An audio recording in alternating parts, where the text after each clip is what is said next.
Why do some people seem invincible while others shatter at a single word, a failure, a cold glance? The answer isn't what you think.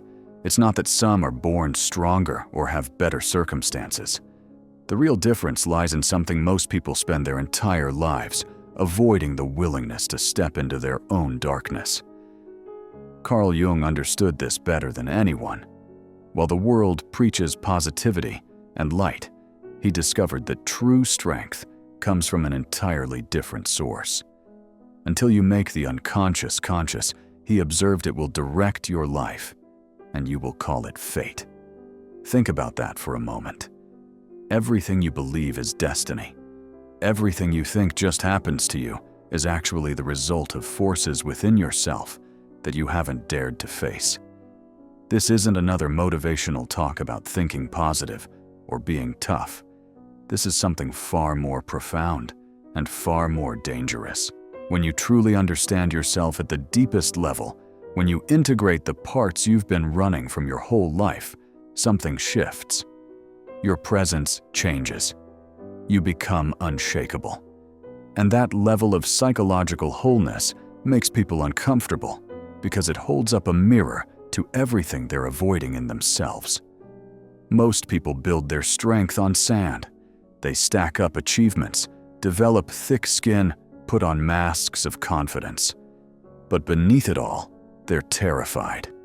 Terrified of being exposed, of facing their own inadequacy, of looking into the corners of their psyche they've kept dark. Real strength doesn't come from denying these parts. It comes from turning toward them, descending into them, and emerging integrated. Jung spent years exploring his own unconscious mind. He confronted terrifying visions, wrestled with parts of himself that society told him to suppress, and mapped the geography of the human soul. What he discovered changed psychology forever. The path to becoming whole, to becoming truly powerful in mind and spirit, requires a journey most people are too afraid to take. So here's the challenge. If you're ready to stop playing games with yourself, if you're tired of being controlled by invisible forces, if you want to build a mind so strong that it cannot be manipulated or shaken, then stay with this. What you are about to discover will confront you, but it can also set you free. And after this, you will never think the same way again. There's a part of you that you've been trying to hide your entire life, the part that gets irrationally angry, the part that feels envy when others succeed, the part that's weak when you want to be strong, selfish when you want to be generous, fearful when you want to be brave. You've learned to suppress it, to pretend it doesn't exist, to show the world only what's acceptable. But here's what nobody tells you. That rejected part, that shadow, holds more power than anything you're currently using. One does not become enlightened by imagining figures of light. Jung understood, but by making the darkness conscious. The shadow isn't evil. It's simply everything about yourself that you've denied, repressed, pushed into the basement of your psyche. Every time you say, "That's not me," you're shoving another fragment of yourself into darkness. Your anger, your jealousy, your need for control, your desperate craving for recognition, the weakness you can't admit. All of it goes into the shadow. And here's the dangerous part: it doesn't disappear. It grows, it gains strength, and from the darkness it begins to control you without you even realizing it. Think about the last time you lost your temper over something small, or felt a flash of envy at someone's success, or got irritated when someone else received attention. That wasn't really about them. That was your shadow projecting outward. You only get angry because you see in others a part of yourself you haven't accepted. You deny it consciously, but it remains there, whispering through every emotional reaction, every impulsive word, every unconscious choice. This is how most people live their entire lives. Like puppets who believe themselves free, being pulled by strings they can't see. The shadow operates them from within. It sabotages relationships. It undermines success. It keeps repeating the same patterns over and over, and the person has no idea why their life keeps unfolding the same way. Pause for a moment. Don't rush past this. Close your eyes and recall the last time you felt intense anger, deep shame, or sharp envy. Now ask yourself this question with complete honesty. Which part of me is speaking through this emotion? If you're brave enough not to evade that question, you've just taken the first step towards seeing yourself clearly. Recognizing the shadow is not a pleasant process. It's like looking in a mirror and seeing not only your familiar face, but also the distorted parts, the cracks, the features you've spent years denying. But it's precisely there, in that raw honesty, that genuine power is born. Because you cannot master what you refuse to confront. Imagine walking through a forest at night and hearing a strange noise. You fear it because you don't know what it is. Your imagination runs wild with threats.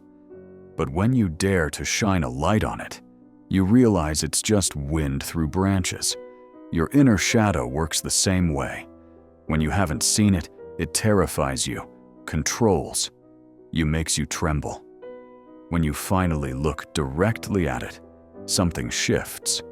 It loses its grip. Here's what changes everything. The shadow doesn't come to destroy you. It comes to show you what remains unhealed. When you feel hurt because someone abandons you, the real pain isn't their action.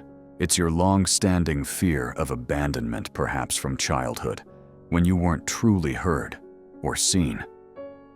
The shadow stores these memories, these wounds, and every time a similar situation arises, it wakes up to remind you that the wound still bleeds. If you keep running from it, the pattern repeats endlessly. But if you stop, turn around, and look it straight in the eye, it gradually dissolves. This is the journey of integration. Not a battle to eradicate darkness, but a process of letting light and darkness coexist in balance. Because without darkness, you cannot have depth. A person who only knows light becomes shallow and fragile. But one who has faced the shadow becomes serene, profound, and unshakable. When you begin to recognize and work with your shadow, you unlock something extraordinary. Within that darkness lie the parts you once neglected. Raw passion, creative instinct, primal courage, powerful intuition. All of it was suppressed and is now waiting to be released. The shadow isn't just fear, it's vitality. It's the rejected power of your full humanity. And then something remarkable happens. When someone tries to hurt you, when the world hurls criticism or contempt at you, you smile. Not because you feel nothing, but because you know exactly what's speaking in your mind. The wounded part, the fearful part, or the healed part. When you know that distinction with clarity, no one can manipulate your emotions anymore. You've reclaimed sovereignty over your own psyche. Once you realize that the fears and weaknesses within you aren't enemies, but mirrors reflecting human nature, another truth gradually emerges.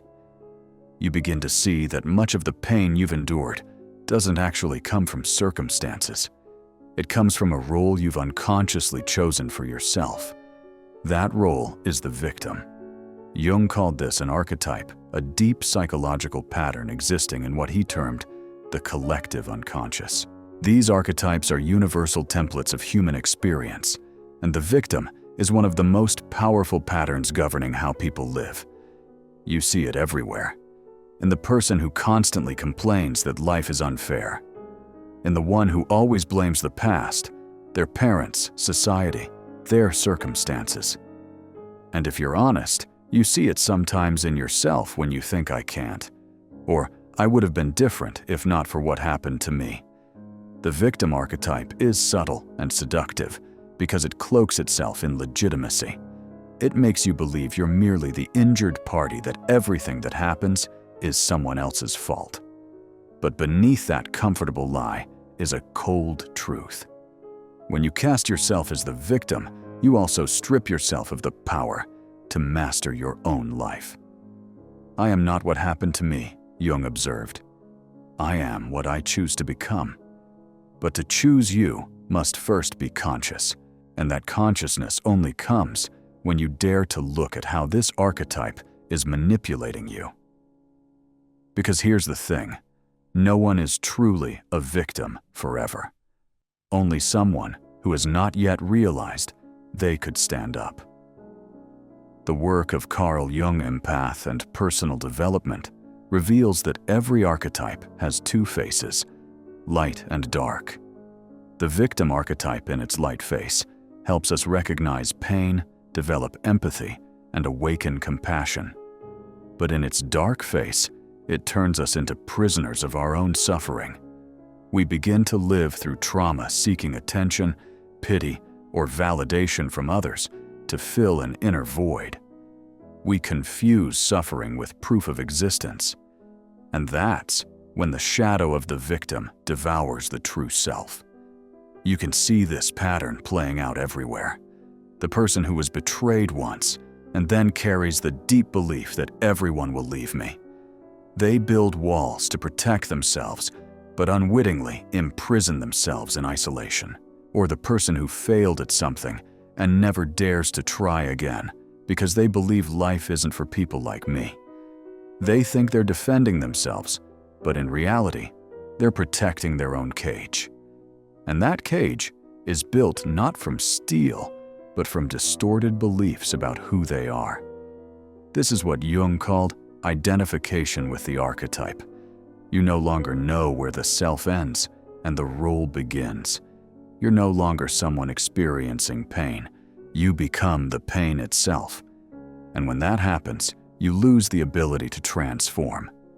The prerequisite for escaping the archetype's grip is becoming conscious that you're gripped by it. Only when you recognize I'm playing the victim can you begin to rewrite the script.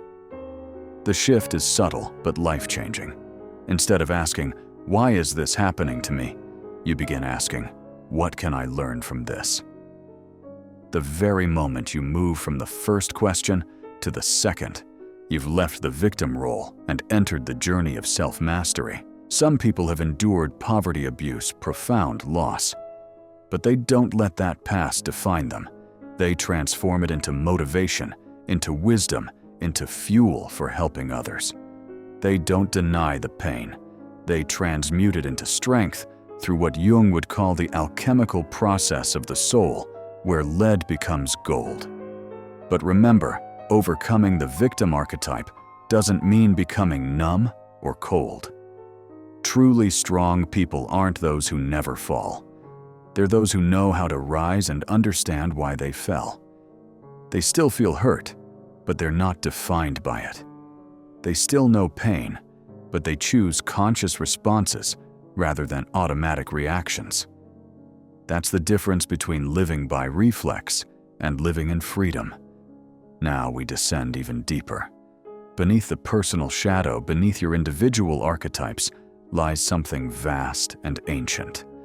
Jung called it the collective unconscious, the shared spiritual repository of all humanity. This is where the work of Carl Jung, empath and personal development, becomes truly profound. Because you realize your fears, dreams, and symbols don't belong only to you. They're part of a flow of consciousness that spans thousands of years.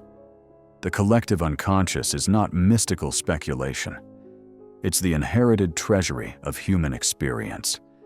Every person is born carrying this inheritance. You don't need to be taught to fear the dark, to love light, to tremble before beauty, or shiver at the thought of death. These responses are pre-programmed in the deepest recesses of your mind.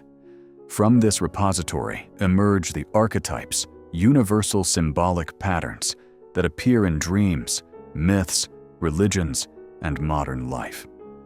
You may never have studied Greek mythology, yet you understand Prometheus, the rebel who stole fire from the gods to give humanity knowledge. Because deep in your collective unconscious, you too carry the archetype of the one who challenges limits in pursuit of light. You recognize the wise guide, the nurturing mother, the fierce warrior, the cunning trickster. These aren't learned, they're remembered. This explains why a child anywhere in the world fears. The knight yearns to be loved, imagines heroes and monsters. Those images don't come from the external world. They're the ancient language of the soul, the spiritual DNA you carry within. But here's what's strange. Most people live their entire lives without ever touching this deep layer. They stay trapped on the surface where reason and ego rule. They think they're choosing, but the collective unconscious whispers behind every action, every emotion, every dream.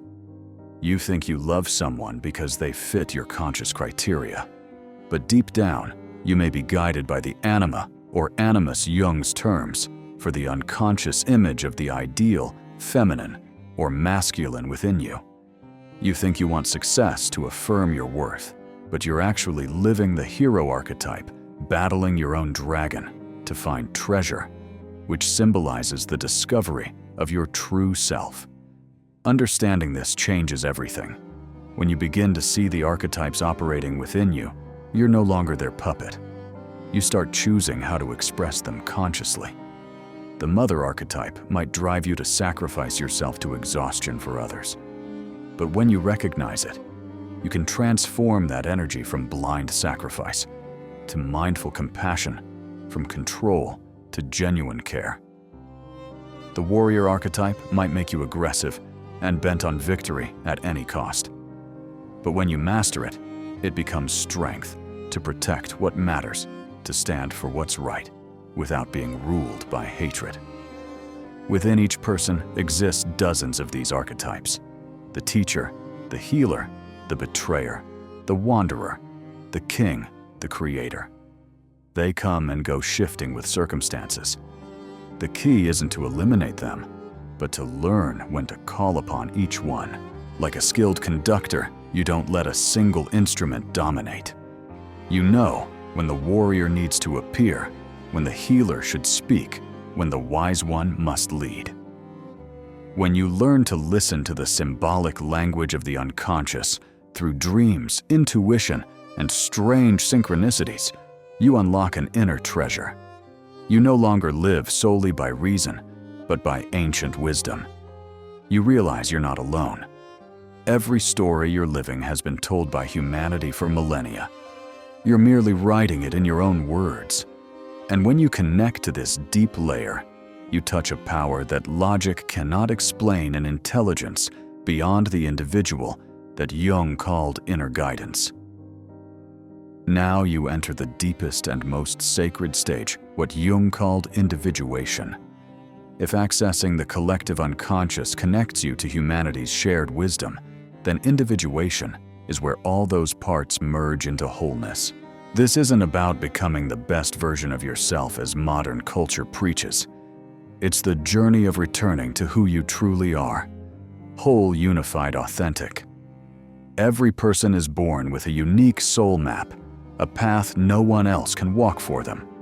But most of us spend our lives pleasing others, fitting into molds, becoming what the world expects. We build the ego as a survival mask, gradually losing touch with the call from deep within. The self Jung emphasized is not a grander ego. It's the true center of the entire person, where light and shadow, conscious and unconscious, individual and collective, harmonize into unified wholeness. This is the place where you no longer tear yourself between I should and I want, between what's right and who I am, between what they think and what I know. When you touch that state, you no longer need to play any role. You become your soul itself. But that journey isn't easy. To ascend, you must let go. Let go of the roles that once saved you from hurt, but now imprison you. Let go of illusions about who you think you must become. The process of individuation is not accumulation, it's divestment. Step by step, you peel away layers that aren't yours, until only the original, pure, most authentic essence remains. Often this journey begins with a crisis. At some point you realize that the success, fame, or self-image you once pursued no longer defines meaning. You feel restless, empty, as if living without truly being alive. This isn't failure. It's the soul calling out, whispering, "This is not me." Look back at your own life. How many times have you done something just because you should, or must, or because everyone does? How many times have you felt you were acting in a script someone else wrote? These moments of restlessness aren't signs you're broken. They're the soul's invitation to return to your true path, the path of individuation. On this journey, you rediscover parts of yourself you once neglected. Perhaps creativity stifled by fear of failure. Perhaps passion extinguished by demands of practical life. Perhaps deep intuition denied by reason. Each time you dare to listen and call these parts back, you gradually integrate yourself. And here's the miracle.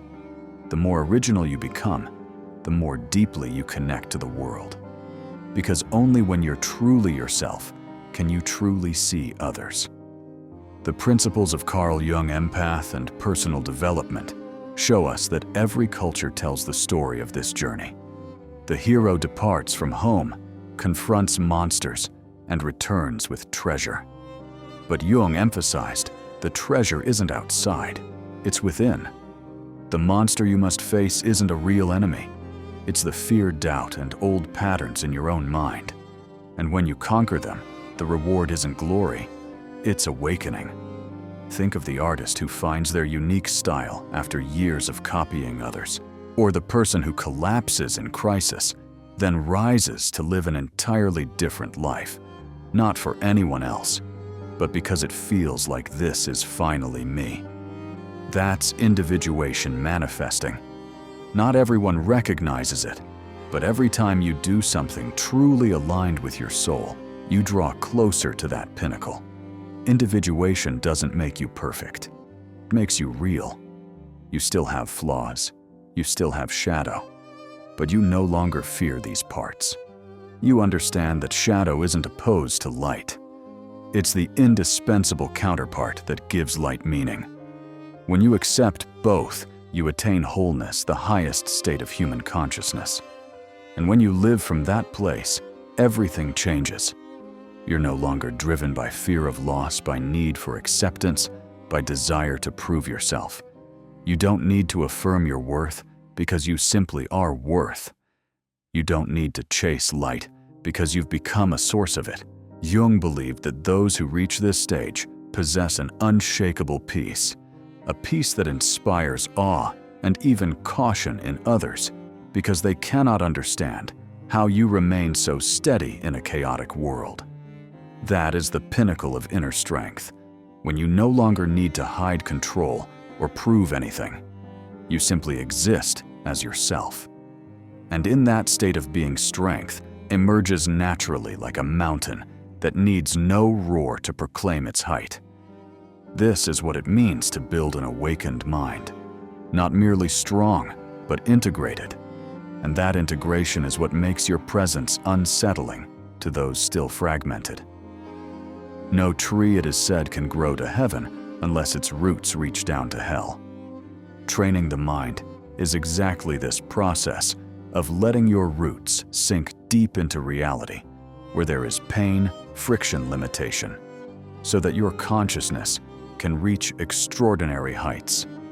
There are no shortcuts here, no secret techniques, only persistent, steadfast practice and daily wakefulness. The foundation is learning to observe yourself without judgment. This is where most people fail, because when a negative emotion arises, the natural reflex is to resist it or run from it. But the path of integration requires something different. Don't try to banish the shadow. Look into it. Each time you observe anger, without rushing to conclude I'm bad or I'm weak, you allow your mind to see the full picture. That gaze, untainted by judgment, is what makes shadow dissolve on its own. A powerful practice is conscious journaling. Whenever a strong emotion arises, pause and write, I am feeling this because, and continue until you touch the deepest layer of cause. In doing so, you bring the unconscious into light. Language becomes the bridge between darkness and awareness, making the invisible visible. Next is practicing inner silence, not just external quiet, but the stillness where you cease trying to control everything, cease reacting, and simply remain present. You cannot build a strong mind in a noisy world if you don't know how to return to your own quiet center. Through meditation, walking in nature, or simply sitting in silence for minutes each day, watching thoughts pass without clinging to them, you learn something crucial. You are not your thoughts. You are the one observing them. The moment you realize this, you detach from identification with ego, and your mind finds freedom. Then comes training the capacity to endure adversity. A weak mind shatters before suffering. A strong mind sees suffering as material for growth. Jung worked with countless people who endured psychological trauma and discovered that those who lived better weren't those who suffered less. They were those who turned suffering into meaning. Each time you face a challenge, ask which part of me is being called to grow through this.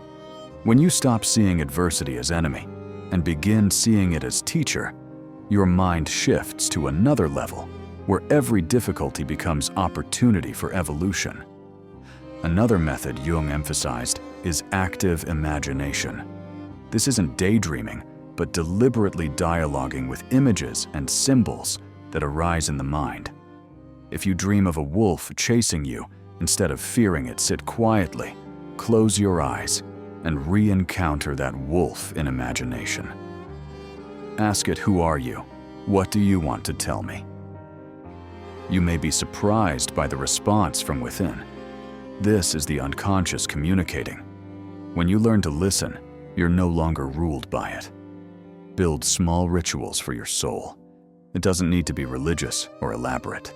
Just a daily act, reminding you to connect with your deepest self. Writing morning reflections, lighting a candle, walking in silence, or sitting before a mirror, asking, what does my soul need today? When these acts become ritual, they form anchors of consciousness, places you return to when the world tilts.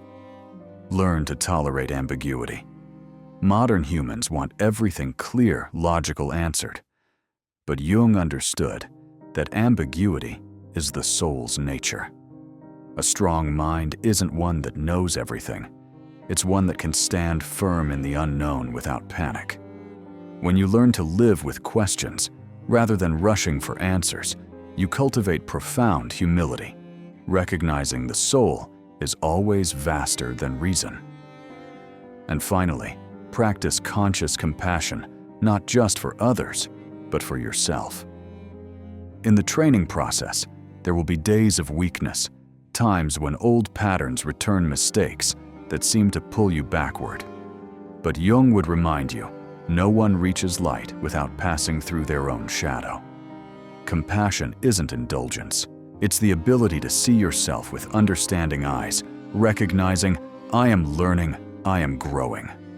That gentleness allows you to go the distance without breaking. Training the mind in this spirit isn't about becoming absolutely controlled or impassive. It's learning to live with all states of being, high and low light, and dark, strong, and weak, while holding your inner center. That's the ultimate goal, not to make you invincible, but to let you live truly in every moment, with an awakened, courageous being that cannot be manipulated. And when you touch that state, the world may sway, but you will not. Because you've become what Jung described, someone who knows how to stand firm in darkness without losing their light. From here, the choice lies not in what you know, but in how you live with what you know. The strength you seek isn't at the end of another path. It waits in every small decision. The way you look at someone with unguarded eyes, the way you stand tall when your heart still trembles, the way you keep your word to yourself when no one watches. When you dare take responsibility for your inner voice, honor quiet boundaries, and stay loyal to what's right, even at a cost. You turn your life into living proof rather than a presentation on strength. See each day as a small vow. Choose truth over safety. Choose wakefulness over convenience. Choose presence over escape. Then one day, you'll realize you no longer need to seek strength. Every choice you honor today is already the form of that strength, living through you, unshakable and free.